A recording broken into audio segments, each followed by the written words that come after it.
Over 50 years ago, one of the best Robin tricks was created, and many magicians still perform it today. What you're about to see is a revolution of the crazy man's handcuffs.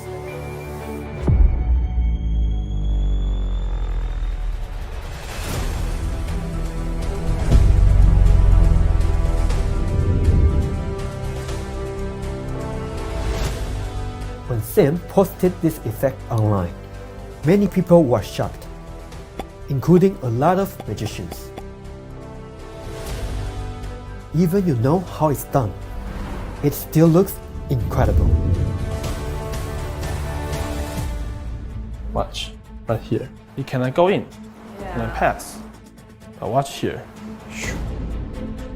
Oh my god. It's pass inside. Right? Wow. Actually, I'm going to do it on your hand. And it penetrates. Oh my god. This trick is visual and you can perform it in slow motion.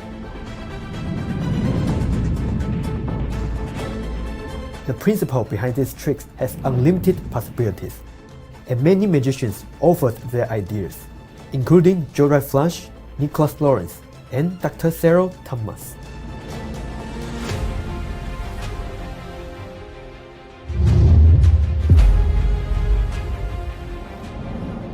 All you need are 2 rubber bands and your hands. This is Crazy Sam's Handcuffs. Welcome. It is impossible. How can it go in? And my fingers cannot move.